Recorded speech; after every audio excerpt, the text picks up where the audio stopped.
Welcome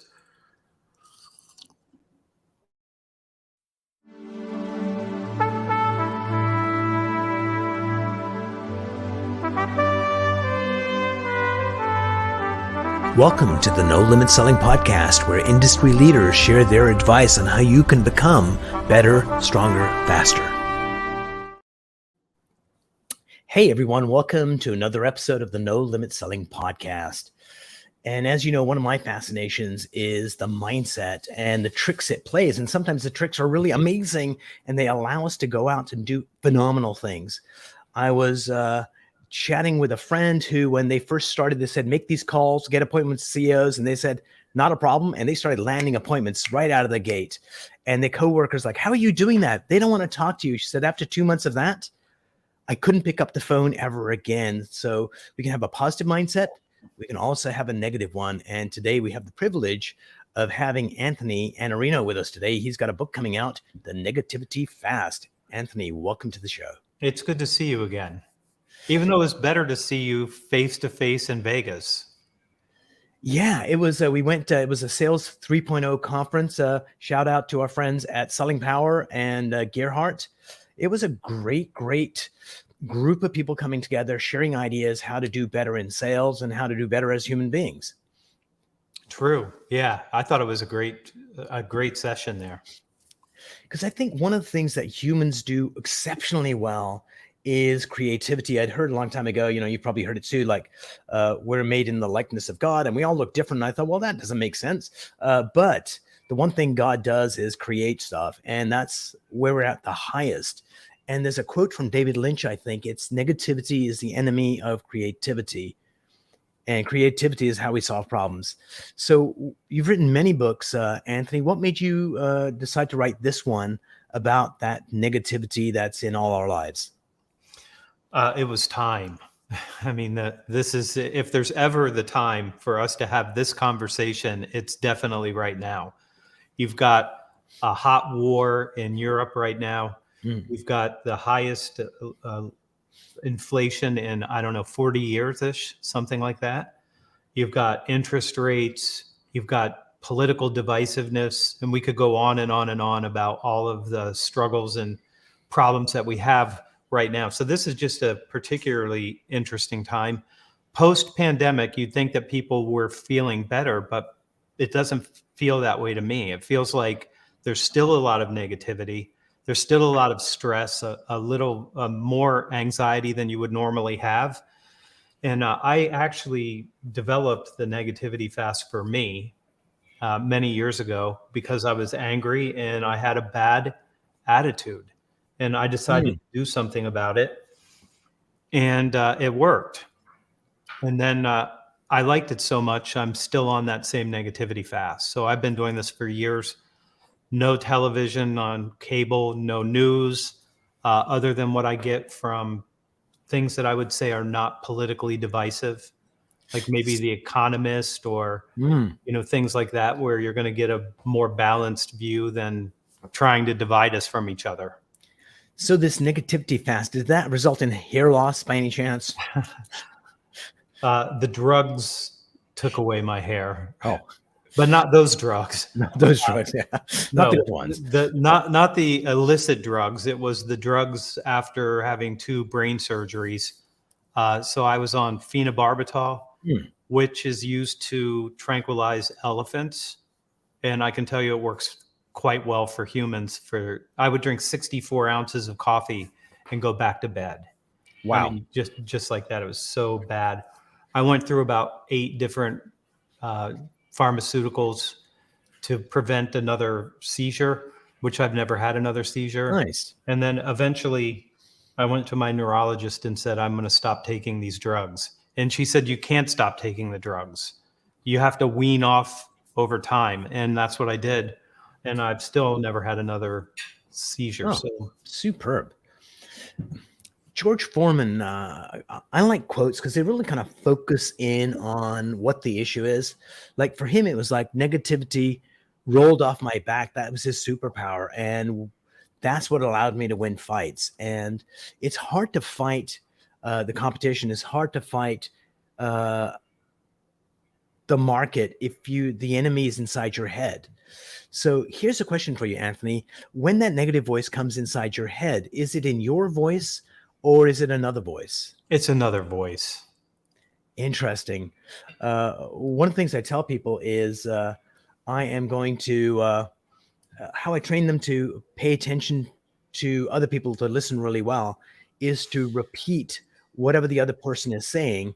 So if I said hello, you'd say hello inside your head, and it once you hear it from me, and then you have to use another channel in your brain to say it yourself and hear that. And half the audience hears my voice in their head, and the other half hear their own voice in their head saying my words. So it's kind of curious how the human mind works. Yeah, there's a lot of research that's been done on this, and so some of it is a voice that is actually helpful, and some is a voice that's not very helpful. Mm. And I think that people, we're always talking to each other, and some of us, like me, I Mm. talk to myself all the time, out loud. So like when I'm getting dressed, I'm talking to myself about what I'm doing through the day. And some people don't do that. And I think it's odd that they don't talk to themselves like I Right. talk to myself. But the voice in my head is not my voice. And I know that. It's mostly a composite of society. I mean, that's Mm. part of it. Your parents, your teachers, your preachers, all the people that you've been around who have set these boundaries that you shouldn't go past, and or at least Right. in their view. And so a lot of it is not even your voice at all. It's some giant composite of society, and you have to try to work really hard to get out of that. I mean, and that's one way to free yourself from being negative, is not take all that in the first place. Absolutely. So let's dig down into the topic. What do you think is the root cause of negativity? Well, at the beginning, you have to understand that from if you were to look at evolution, the negativity is what kept us alive. So it is important. A lot of people are like, I never want to be negative. That is not something that you can do. You have something called negativity bias. Mm. And so negativity bias means that you are more likely to be negative than positive. And it's even true if something good happens and something bad happens, the bad thing outweighs the good thing. So as much as you want to be positive, I would ask you, if you would think about this, it's your birthday. Yes. You get a present, you get a cake, and then that like dissipates like very, very fast, right? Like Mm. very fast. You're grateful for the presents. You're grateful for your people being with you. All that stuff's fine, but it goes away really quick. But then let something negative happen, like you get in a car accident and somebody rear ends you. That stays with you way longer. It stays with you. It takes more brain power to figure out what's going on and how to process those things, and it just keeps going longer than you think. So negativity is in some ways more powerful, but there are a lot of good things about positivity and being optimistic, even though you don't want to be an optimistic caveman thinking that you're going to be okay because you have a lot of threats around you. We still have a lot of our threats around you, but we can move forward towards our goals because we also have a bias to being optimistic. And so we're going back and forth between those things all the Understood. time. So just to add to your metaphor, the birthday party, and I didn't get the present that I wanted, or little Jimmy was a shit during the party. Uh, Even though the party was great, there was lots of positives. A lot of people tend to focus on that negative event that outweighs all that positivity that happened in that event. And I agree. A lot of it is genetic, in terms of if you didn't pay attention to the rustle of those leaves behind the tree and assume it was a tiger, it was Yeah. too late. So we're just hot wired to do that. Right, absolutely. That is born into us, and we start that way, and it's been helpful for us. And one of the things that I try to do in this book is to tell people you're allowed to be negative Mm. sometimes. Sometimes the events and the things that happen in your life means that you should be negative and you should have that response to it. And pretending like you don't have the problem doesn't do very good as a long term sort of a approach. So you want to make sure that if you should be negative, you're allowed to be negative. And I didn't want people to think like you just have to be positive all the time. That's not sustainable. You can't do it. You're going to have things that happen in your life. You're going to lose people. You're going to have breakups in relationships. You're going to have all these things. And you're allowed to be negative when it's called for. So I don't want people to think that this is like just be positive thinking. For sure. It's not realistic. And also, just to add to that is, I don't mind somebody hits my car. I'm upset by it. Perfectly fine. Is I go to do a presentation and that voice inside my head goes, they don't want to hear from you. Like they're really important. Like that. That is where negativity meets our ambition and what we want to achieve. So how do you distinguish between the two? One, there's just like a negative state of I'm doom and gloom and nothing's going to work right. The other one is I'm doing okay, but when I go to do those things that bring up fear, one of the ways we handle the fear is have that negative voice come up that basically stops us from doing the thing we're fearful of, and it saves us from the fear, but stops us from building the life we want. So how do you distinguish the two, or how do you articulate the two? Yeah, I think what you're bringing up is a really good conversation to have around this idea. So I have people ask me when I'm getting ready to go on a stage, like, are you nervous? And I'm like, I'm nervous for the audience. I'm not nervous for me. I know what I'm going to say. I've already practiced. I've rehearsed. I've done it a lot of times. But I'm worried about them because I need to be able to transfer this knowledge and experience to them in a perfect way so that they can take something away from it. So I'm worried about them. And so that makes me want to work really harder for them to make sure that I can give them something that's really useful. And so I am always happy to be on the stage. I have no problem doing that. I started playing rock and roll when I was like 15. So I've been on stages for a long time with people who did not want to hear me. So what's kind of interesting is humans are meaning-making machines. And one of the areas we make meaning is when there's lots of emotion. The emotion could be positive emotion, like I scored the winning goal, and all of a sudden the meaning I make is totally amazing, or I'm a team player, or whatever the meaning I make. And then on the other side is also when something bad happens, is negative emotions, we make meaning out of it. And one isn't better than the other. It's the meaning that we make is the one that counts. Right. So what you described was being nervous for the audience. For somebody else might be a useless endeavor, but being nervous going on stage, they interpret it as that's me getting in the right zone. If I'm not nervous before I go on stage, I can't do a good job. And there's other people that make meaning out of it. If I'm feeling nervous, I'm going to stop. This is the worst thing in the entire world. So how do you think we can, one, figure out what meaning we made, and how can we change that meaning? So instead of being something that is limiting, because if you think about it, fear is like the biggest gift in the entire world. When you are at your most fearful state, you are the strongest, the fastest, the best reaction time. But if we don't make the right meaning out of it, it shuts us down. So any advice on how we can change meaning so we can actually use that energy for good as opposed to stopping us? So the first thing that somebody might want to start thinking about is how they talk to themselves. So whatever that is. So the first thing is when somebody says they're not going to want to hear from me, that's not true. And you know this because you speak. So when you speak, the audience wants you to do well. They want you to entertain them. They want you to tell them the story. They want to get an education about something that would be helpful for them. They are rooting you on. They want you to do that. But if nobody tells you that this is what you should be telling yourself going on, like they're going to love this. This is going to be super helpful for them. They're going to love these stories I'm sharing with them. They're going to find it's going to be amusing to them, but they're going to remember it and they're going to be able to do this. And you can tell yourself whichever one of those lies you want. They're both lies, right? But they hate me. They're not going to like me. That's a lie. You have no idea. There's 500 people in a room. Maybe 50 aren't going to like you. And that would be a good number. Like you don't want everybody to believe what you say is true, right? You want some people to be skeptical. But then when you tell yourself the other lie, they're going to love me. They're going to love these stories. Well, most of them probably will, but some won't, and that's okay, right? But I think what you tell yourself becomes true. So if you believe that they're not going to like you, then you're not going to probably do well because you're carrying that with you.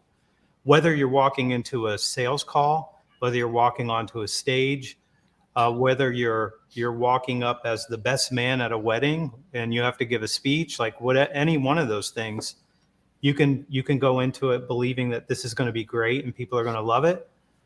You'll do better if you have that. And some of it is just how we talk to each other about these things, well, ourselves anyway. We're going to talk about useful lies in a minute. Let's go to one of our sponsors. We'll be right back. If you're ready to let go of anxiety, let go of uncertainty, let go of doubt, Mindset Boosters gives you the ability to decide how you act and feel in any situation. Ready to take charge of your mindset? Go to mindsetboosters.com. So useful lies are, the way I think of it is this, is that Einstein, brilliant guy, had a model of the world. It was not the truth, but he had a model of the world that was the best model of the world at that time. Some of it was not accurate, but still we developed the cell phone and some amazing technologies, but the model got better as we went along. So if there is no certain truth, then having something that's useful is really important. So oftentimes what you described was useful lies. They want to hear from me. They're going to love me. And if you really hold on to that and believe that, it changes your performance when you go up there and you set the tone for how they perceive you. So we think they have all the control when the reality is we get to set the stage. Right. I'm on the stage. You're on the stage. So that's a different thing. I'll tell you, I spoke in San Francisco once, and the person who was the MC at the end of this came up to me and he said, there's a guy that said everything that you said was wrong and that none of the things that you said are true at all. Right. And he didn't believe one thing that you said. And I said, just one? I usually shoot for at least 10%. I want to alienate some part of them so that they're like, I got to wrestle with this idea that he just shared with me. So I'm okay with that. And then he said, you know this guy. And I said, okay. And I'm supposed, I guess, to ask like who it was. Oh, please as if tell I'm me. gonna, yeah, like what I'm gonna go and try to change his mind. Like there's 500 people there. right. Okay, so that one guy said he didn't believe it. Okay, great. And then he said he wrote a book. And I said, oh, okay. He goes, you might have seen it. I said, I love I this might guy. have, but I don't really care. Like I did the speech. It's over for me. I enjoyed it. A lot of people enjoyed it. I'm done. Like I don't have to carry any of that. So one guy, if it's 50, if it's 450, what am I going to do? I gave the speech that I gave, right? And anybody who's a speaker knows that you have the speech that you intend to give, the one that you wish you would have given, but the one that you had. So Yeah, that's are you how sure it this works. guy wasn't the Russian judge on some figure skating kind of competition? Anthony gets a 1 out of 10. It's fine with me. There's a guy called well, let's talk ego in a minute because that ties into this negativity. There's a gentleman by the name of Gary Maxwell. It's like a brilliant speaker. And one of the things he had said once was, Umar, if your marketing does not have the ability to offend, it does not have the ability to convince. So if you're not alienating a few folks in your audience, then you're vanilla right down the middle, and that serves no one. That's exactly right. You have to stand for whatever you stand for. I mean, that's what you have to do. And you just have to be willing to find the useful lie that can help you with these things. So let's talk ego and negativity. Like in that particular scenario, you could have someone that would hear that one person did not agree with me, and that would destroy their entire afternoon, their entire day, and all the accolades that they get is like, oh, who cares? Like, who is this person? Tell me this person. Why didn't they like it? So talk to me about the relationship of ego and negativity. Is there a correlation? I can tell you cure? personally, for me, yes, I can tell you that I'm an Enneagram 8. So there are 3 anger types in the Enneagram. The The first one is the perfectionist. They're the most angry people. The second is the Enneagram 8. And then the 9, who's the diplomat, that's also an anger person. So I'm an 8, Interesting. which means I have an ego. And because of the way that I grew up and all the trauma that I had in my young life, one of the things that happened to me is I became an 8.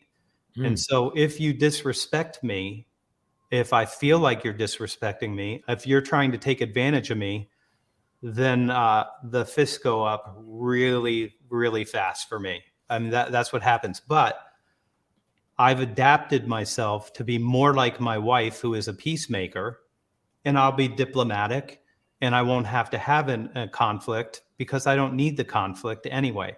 But it's taken years for me to be able to do that, just to walk away from anything without having to worry about the conflict at all. But that's just how you grow. And if you've never taken an Enneagram, it's worth looking at who you So are. you've met me. I think I'm a 6 or a 7. Best guess? I don't think you're a 6. So a 6 is somebody who doesn't trust other people. They're Nope. very I trust skeptical. people. Oh yeah, I'm not a 6. A 7 is somebody who, I'm not saying this in a derogatory Mm. way. I've got a lot of 7s in my life. My brother is a 7. My other brother is a 7. My son is a 7. I have a whole bunch of 7s in my life. They don't grow up all the way. So Guilty. Yeah. yeah, they're more like Peter Pan, and they want to stay where they Mm. are, and they're more playful, and they're really enthusiastic about the things that they do, and they bring their whole self to those things. Uh, but I would say you're probably not a 6. My Yep, mom definitely a is a 7. 6. So You so there's this in the book as I was going through it, brilliant by the way. There was this concept of reframing. Like yeah, something happens, we go back to that meaning making machine that we are. yeah, An event happens, we make meaning out of it, and if the meaning is useful to us, hallelujah, but sometimes it isn't. So, can you describe a situation and a meaning that maybe one of your clients or you made out of it, and then how you reframed it to get a better outcome? yeah. It's important for you to look at whatever happens and then decide what you're going to do with it. So one of my favorite books is called Anti-Fragile: Mm, Things That Gain from Disorder. So that's Nassim Nicholas Taleb, who wrote The Black Swan, but Anti-Fragile is a better book by a widest a margin for me. And what it is the way that he described fragility, robustness, and anti-fragility, which he invented that. Well, let's say found it. Okay, so there was always coined, yeah. fragile. Yeah. So, Yeah. but there, you know what fragile is? If Mm. you have a My truck, ego. yeah, if you have a truck and you have a box and it's got glass in it and it falls off, it's fragile. It's going to break. All the Yes. glass is going to break. But let's say you have cotton swabs in there. It falls off. It's not hurt, but it's not better either. Mm. When you're anti-fragile, you actually benefit from disorder. So the way that Taleb says this is that if you're fragile, you're going to break. If you're robust, you're a phoenix. So you can get harmed, but then you come back and you're exactly the same way. Mm. Anti-fragile is like a hydra. You cut a head off, and I get 2 more heads. So every time you hurt me, I start to get stronger. And so that's the metaphor that I've used since I was a kid. Like the more trauma, the more incidents that I was in, the stronger that I got. And I was able to deal with all my fears. Now, one thing that I said on the stage the first time I ever talked about the negativity fast was people that have cancer will tell you it's the best thing that ever happened to me. Mm. And you're like, how could that be true? Like you've been married, you've had children, you've had all these wonderful things that happen. And they're like, nope, cancer. And why is that?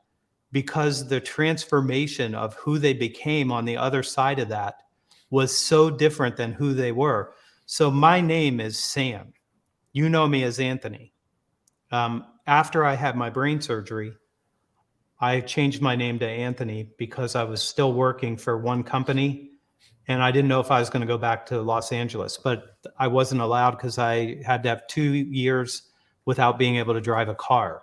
So I changed my Wow. name to Anthony, and people in my family and my friends all recognized that I was not the same person after having 2 brain surgeries and losing a piece of my temporal right lobe, uh, and without being without being told that that was going to happen.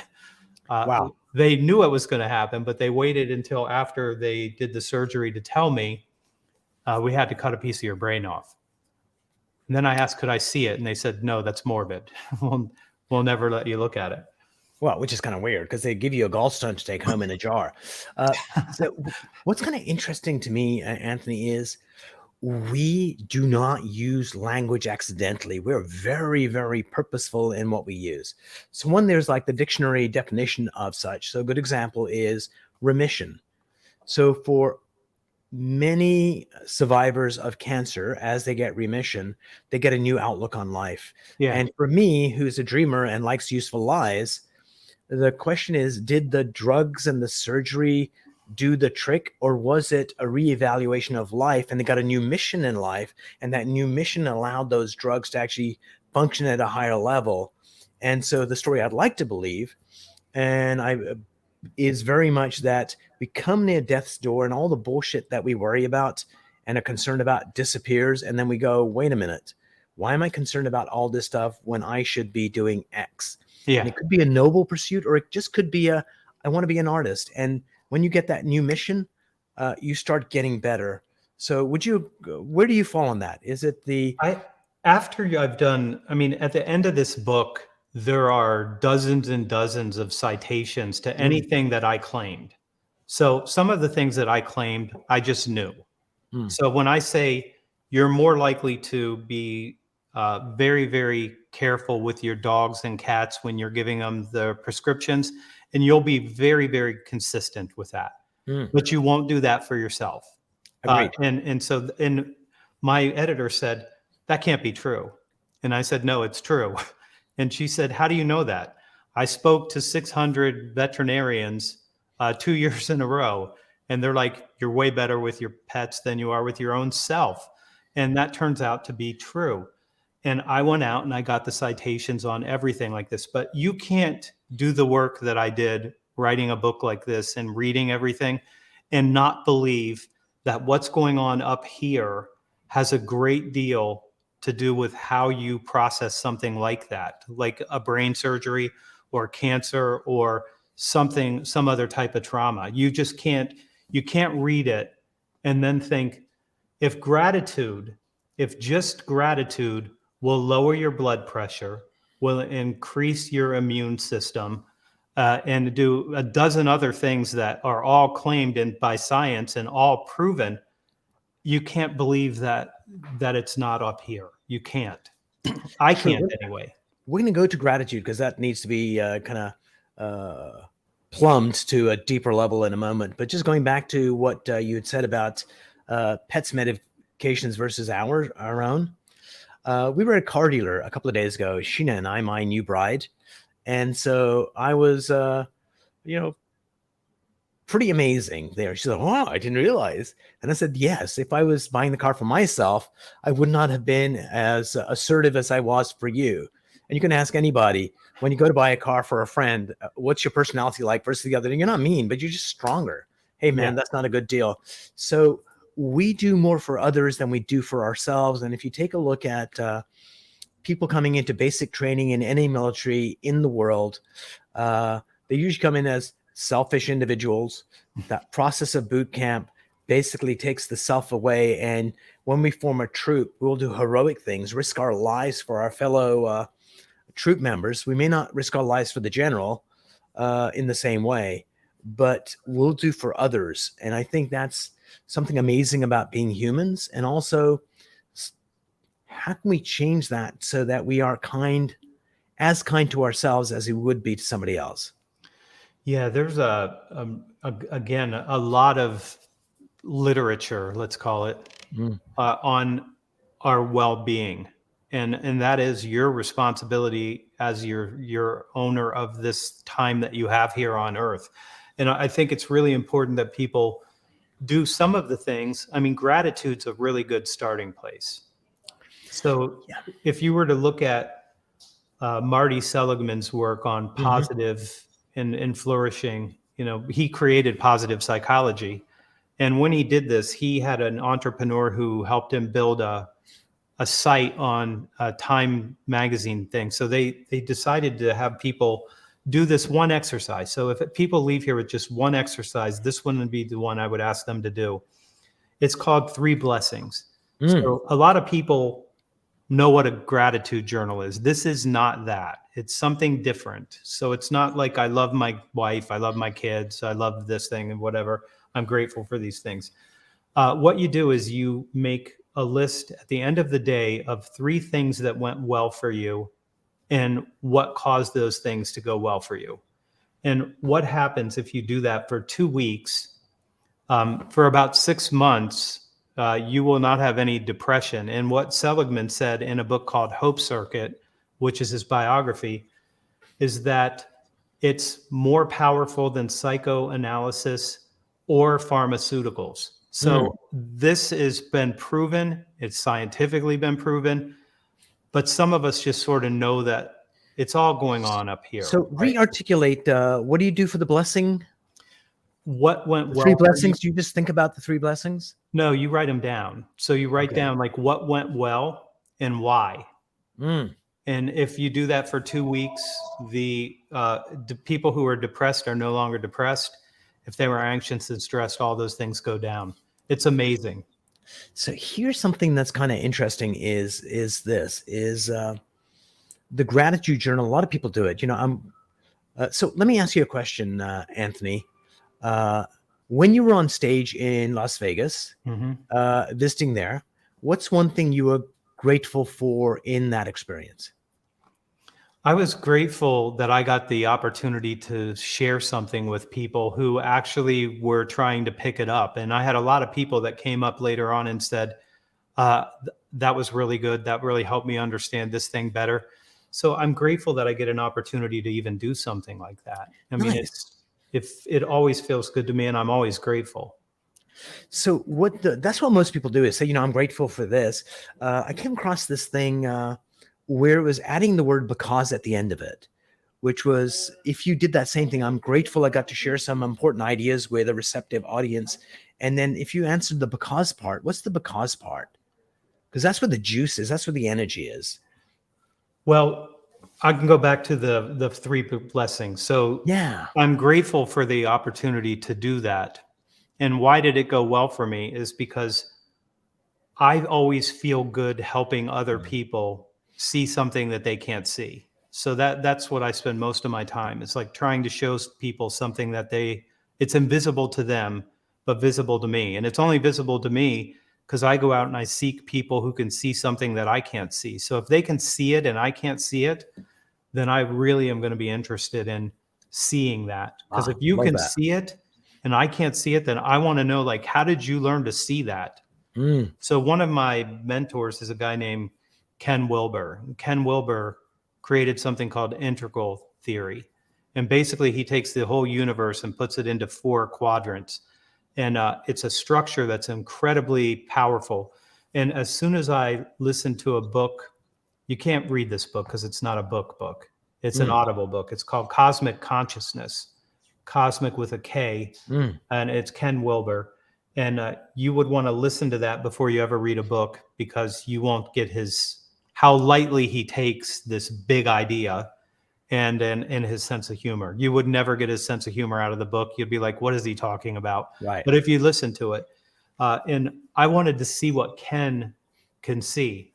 So I forced myself on Ken. I kept Nice. asking to come and meet with him. And then he spent maybe 5 or 6 days with me over a number of years. And he helped me understand how he learned what he learned and how I could see it better. And so anything like that for me is really helpful. So the because for me is I want to share this, what I can see with other people so they can see it. That's what I Love think that. I'm supposed to be doing here. So outline for me, what is the negativity fast, and what's the process of getting that done? I will tell you how I did it. And I don't think that there's one way to do this, but Mm, the first thing that I did was I got rid of everything political. Now, I went to college after my brain surgery. I graduated summa cum laude with a 4.0 in wowzers. political science, and I had a 4.0 in English literature.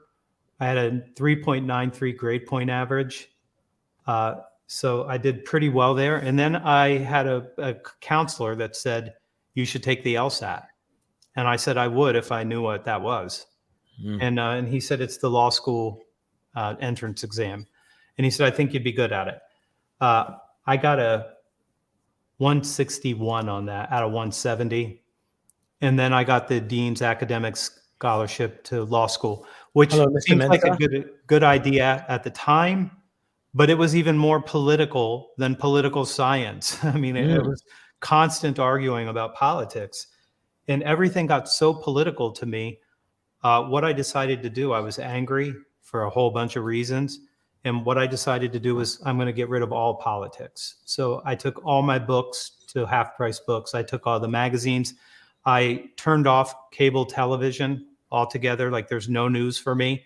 I've still not ever gone back to watch any cable news shows. None. So, Uh, Anthony, did you notice that the world did not end when you stopped watching that? the world got a lot better. And For it's a you, but I mean, nicer. just generally, we have this sense of if I'm not keeping an eye on it, the world's going to explode. But no, if you stop doing it, it still goes on, It goes happily on without without you. you. And my wife is still mad at me just about every day. So she'll say, "Did you see that story today?" And I'm like, "Nope. It happened without me knowing, and I'm still fine." And somebody like you is going to tell me that something happened, and I'm still not going to be able to do anything about it. There's a hot war in Europe. Have you done anything about it yet? I haven't. Like, I don't know. What are we Yep. supposed to do about these things? So you can just pile that on day after day. So no cable, no newspapers. The only thing I get is The Economist because it's tame enough for me to read it without it being politically divisive. Then I got rid of people in my life for the second time. That was the second time I removed people from my life because of who they were. Right. And there are some people you have to distance yourself from if you want to grow in a positive way. So the first time I had people who were coming who were bad influences, and at 19 I would not tolerate that anymore. At 19 I was like, nope, can't hang out with you, I'm done. And then at that time when I started doing the negativity fast for the first time, I had to remove some people who were just negative. And it's hard to do that. And it's people that you may love and they are in your life, but you just can't spend a lot of time with them because they're so negative. And if you hang around with people who are negative, they will turn you negative, but you will not turn them positive. The negativity is stronger than the positivity until that person makes the choice on their own that they're going to give it up. And you can't make them do it. You can try to help them do it, but a lot of people live there. And you probably know people in your life that live there. Anything that's negative to you, whether it is something like geopolitics and you're really into it, you just have to drop it. And what will happen to you if you do that, you will start to feel better every single day. And if you can get rid of the news and you don't have to sit on the internet and look for things that are negative, because Twitter is going to show you every negative thing that it can. Facebook's going to see a bunch of people arguing, even with their parents. I've watched Right. people unfriend their mom and dad over politics. You're Yep. like, that's not a good decision to make. So I think everything that's negative to you, if it's a trigger for you, try to remove it. Just try to remove that and get as many of them as you can out of your way, and you will start to feel a lot better. I am more positive more of the time. It's not that I don't have negative times. I do, but they don't last as long because I'm more positive more of the time. And I think it's only because I remove so many sources that it doesn't feel the same way. If somebody's watching Fox or they're watching MSNBC every night, they're going to be, what they're being done is they're being fed fears that will cause them to think that their neighbors are their enemies. Not a good thing for us to do. This political divisiveness is not good. Absolutely. So, Anthony, before we part company, I like to play a game sometimes. It's let's get some tips that are easy to execute to lose the negativity. And I figured I'll let you go first. I'll go second, and we'll go till we run out, and maybe we help a few people out. What would be the first tip you would give? Even if you've given it before, let's do it in the speed round again. Okay. So the first thing I would do is I would go to my younger brother, Jake, who's a comedian, and he drives long distances. And he used to be really, really unhappy with how people drive. Mm. And then at one point, he looked in another car as a guy was trying to run in front of him. And he realized this guy needs to get to a rest stop. Mm. And that's what he lied to himself about. And he thought, this person needs help. And he's like, go. And he's just like, get in front of me, Yeah. go. Now, he had no idea if that guy really had to go to the bathroom or not. He just knew it wasn't pissing him off anymore. Yeah. So when he told me that story, I'm like, that's a great story. Like, you can believe whatever you want and you can have the empathy for that person. Even if you're wrong, you can't really be wrong, right? So that's the first thing I would say. Cool. That's a brilliant one, actually. One for me is just awareness. Like when we are being negative or those thoughts come up, just training yourself to just notice it because Yeah. it happens so subtly that oftentimes you don't. And sometimes your outside behavior shows it. And that's why God invented spouses to just give you a signal. Could be subtle that, hey, you're doing this. And when you are aware of it, notice the feelings in your body. Like, what am I feeling when I've got this thought? And then after a while, your mind will just go, feeling that feeling, I must be going negative, and just check in. So just knowing it's happening is really useful. I would add to that, write down the negativity that you're experiencing. So one of the things that you can do with a mindfulness practice, or if you do any kind of meditation, you can do this because this is really what you're supposed to be doing. I've studied with 2 Zen masters, and both of them explained to me that I wasn't meditating. So they help me with that. But here's what happens. If you take it out of your brain and your body and you put it on paper, so you write it down, it's not in here anymore. Now you put it out there. So now it's an object. You're not the object or the subject. You're just looking at it. And if you can just look at it, the distance helps you feel a whole lot better. So that's one of the things that I recommend for people. Write it all down. And then if there's something you can do about something, write down, I can do this tomorrow. And if you can't do something about it, you just got to let it go. Like, you just say, I'm letting that go because I can't do anything about it. I love that. You'll feel better. So we've had a really nice conversation today. And had you come to this interview with me, this conversation, with love in your heart, not necessarily for me, but just feeling that feeling of love, how do you think it would have changed our interaction today? If we were negative? No. If you had love in your heart, like you came, you're like, we know each other, we like each other, and it was a very nice conversation. But if I came to this interview with love in my heart, I would have listened more than I did. I would have shared more, maybe one of my stories. So one of the things to combat negativity, when I look back at all the times where I screwed up or other people screwed me over and the way I reacted, when I think back, how could I have changed that? The thought always comes, if I had love in my heart at that moment, I would have been more generous with them, even if they were the villains, or I would have been more patient with myself, even if I was the bad guy. So I think having love in your heart is really, really useful in combating all of this. I think that you can call it love. Mm-hmm. You can call it empathy.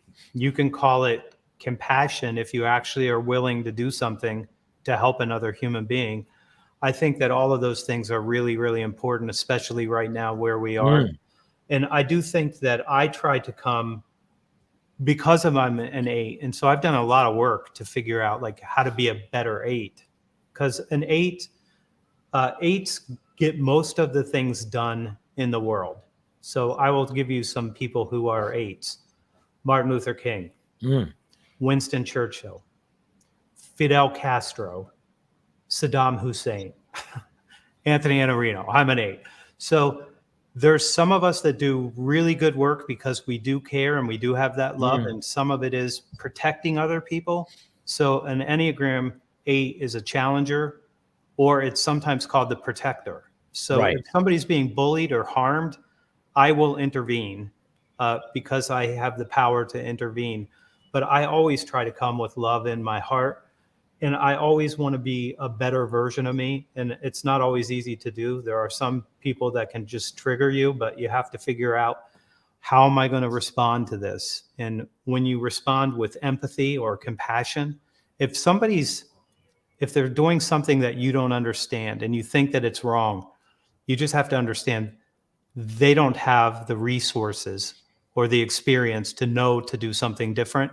And you have to look at it through that lens rather than saying that's a horrible person, because all of us have the same capacity to be a horrible person under certain circumstances. Absolutely. Yeah. And you Anthony, would want that empathy too, wouldn't you? absolutely, for sure. So, Anthony, thank you so much for being with us. Is there any parting words you want to share? Any last nugget of wisdom? No, I just want to say I'm grateful for you having me on, and I'm grateful that we got to meet each other face to face in Vegas. That Absolutely. was one of my highlights. Oh, brilliant. We're going to talk more about that in a minute. I'm going to do the outro. So stay tuned. It's a scary thought, but on Halloween Eve, Anthony's releasing his book, The Negativity Fast. We're going to put a link in the show notes so you can go pre-order it, and all of Anthony's social media handles. And if you don't know, Anthony has written over 5,000 blog posts because he wants to share his wisdom with the world. Thank you so much for being on the show, and chat in just a few minutes on the other side.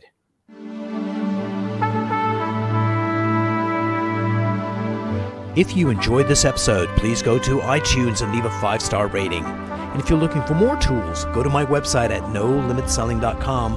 I've got a free mind training course there that's going to teach you some insights from the world of neuro-linguistic programming, and that is the fastest way to get better results.